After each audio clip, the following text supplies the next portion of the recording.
Et c'est ainsi que je la vis, une forme, insolite, faisant partie du sable mais solidifiée comme si on avait voulu la préserver.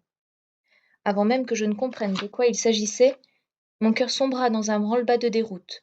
Mes jambes disparurent, je tombai à genoux. C'est presque en rampant que je me dirigeai vers cette forme troublante. Je me mis à l'observer comme on regarderait un monde en son entier. C'était une empreinte d'homme. Je m'appelle Marie Bouchereau, je suis agrégée de lettres modernes et doctorante contractuelle en 2e année.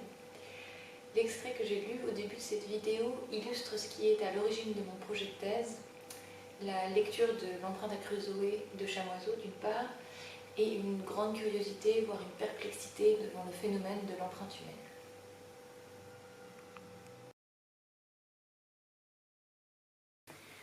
L'empreinte, et qui plus est celle du pied, fait le lien entre l'humain et son sol. On peut donc interpréter de manière symbolique ce que cette métaphore dit du rapport humain à son environnement. C'est une métaphore qui résonne particulièrement dans la période contemporaine lorsque nous nous demandons ce à quoi nous tenons, quelle place les peuples humains ont à occuper sur cette terre. Il n'est pas anodin que cette métaphore ait été reprise pour nommer un outil qui calcule le poids des activités humaines sur les ressources terrestres disponibles, ce qu'on appelle l'empreinte écologique. L'ambition de ma thèse est donc d'étudier la place d'une telle métaphore dans la littérature contemporaine. L'image de l'empreinte humaine est féconde dans les récits qui font de la préhistoire leur thème, dans les nouvelles Robinsonades ou dans des fictions écologiques. Mon corpus comprend ce genre de texte paru à partir des années 1990, date à laquelle le concept de l'anthropocène se diffuse également.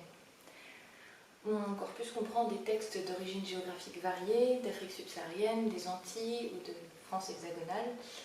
L'intérêt d'un tel choix est de comprendre également le poids de l'interdiscours colonialiste dans cette métaphore, puisque la métaphore de l'empreinte humaine est bien imprégnée par un imaginaire pionnier.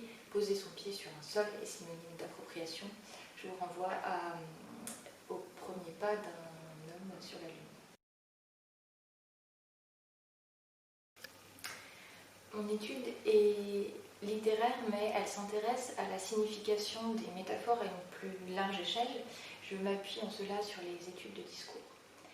Mais mon étude a également l'intérêt d'être littéraire, car elle s'intéresse à la manière propre dont les auteurs s'approprient cette métaphore et dans quelle mesure ils peuvent créer des nouvelles poétiques et des nouveaux imaginaires.